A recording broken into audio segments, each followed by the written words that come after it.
एका बाजूला वोट चोरीची बोंब करायची आणि दुसऱ्या बाजूला लोकशाहीची थट्टा करायची, हीच तर राहुल गांधींचा आतापर्यंतची सवय राहिला असल्यामुळे काँग्रेस आणि मनसेना अगर आपला दर्जा ठरवण्याची भाषा करत असतील तर लांबून हसणंच बरोबर आहे। सिंधुदुर्ग जिल्ह्यासाठी हा अतिशय अभिमानाचा आणि मानाचा क्षण आहे की आमच्या जिल्ह्यामध्ये एक सैनिक शाळा ही मिनिस्ट्री ऑफ डिफेन्सच्या मान्यतेची इथे उभी राहते आहे आणि त्याच्यामुळे भविष्यामध्ये सैनिकांबरोबर अधिकारी तयार करण्याच्या दृष्टिकोनातून ही शाळा अतिशय महत्त्वाची ठरणार आहे। आमचे अच्युत भोसलेजी आणि त्यांची पूर्ण टीम आतापर्यंत ही शैक्षणिक संस्था अतिशय पारदर्शक पद्धतीने आणि प्रभावी पद्धतीने चालवत आहे। आता त्याचा पुढचा टप्पा म्हणजे ही जी सैनिक शाळा जे ते उभी करतायत त्याच्यामुळे जिल्ह्याच्या दृष्टिकोनातून निश्चित पद्धतीने अभिमानाची गोष्ट आहे। शेवटी एक लक्षात घ्या,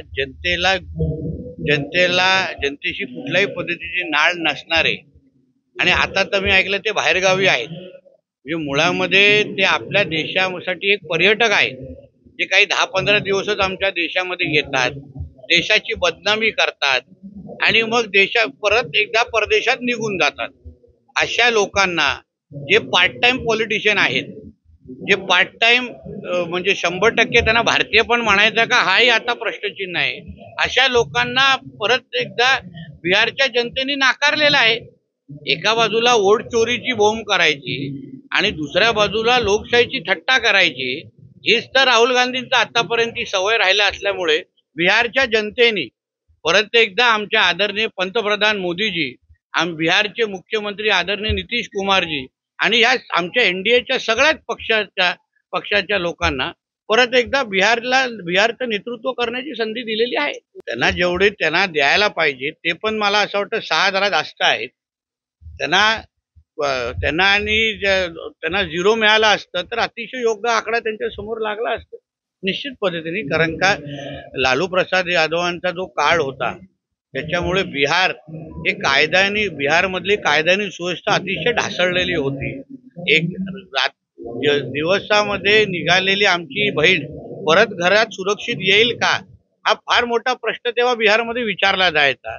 पण आदरणीय नितीश कुमारजी आणि भारतीय जनता पक्षाच्या बिहारच्या सरकारने जो काही प्रामुख्याने माता भगिनींमध्ये जो काही विश्वासार्हता निर्माण केलेली आहे, त्यांच्यासाठी विविध योजना आणलेल्या आहेत, त्याचाच परिणाम तुम्हाला त्याचाच प्रतिबिंब निकालामध्ये तुम्हाला दिसत आहे। आता एक लक्षात घ्या, कोण कोणाचा दर्जा ठरवतो, आता तो काँग्रेस आणि मनसेना अगर आपला दर्जा ठरवण्याची भाषा करत असतील तर लांबून हसणंच बरोबर आहे। आणि काँग्रेसला हिंमत असेल तर त्यांनी मुंबईमध्ये स्वबळावर दाखवावं ना, दाखवावं। नुसतं सुख्या धमक्या देतात हो, एक विजय वडेट्टीवार असं बोलणार, मग लगेच वर्षाताई दुसरं बोलणार, मग वरतून असलम शेख काहीतरी तिसरं बोलणार, हे सगळं शेवटी मुंबईवर हिरव्यांचं राज्य आणण्यासाठी हे कार्यक्रम आहेत। हे काँग्रेसची भाषा ही जिहाद्यांची भाषा आहे आणि म्हणून काँग्रेसवर आता मुंबईचा राज्याचा आणि देशाचा कोणावर त्यांच्यावर विश्वास राहिलेला नाही।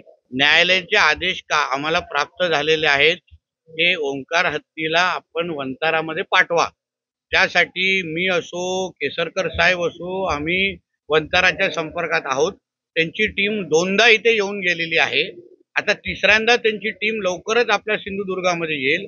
कोर्टाने आता जेव्हा स्पष्ट आदेश दिल्यानंतर लवकरच आपण वंताराच्या माध्यमातून ओंकार हत्तीला आपण वंतारामध्ये पाठवून सुरक्षित जागे पाठवू आणि जेणेकरून जो काय हा जनसामान्यामध्ये जो काय त्रास लोकांना जो होतोय, भीतीचं वातावरण आहे ते संपुष्टात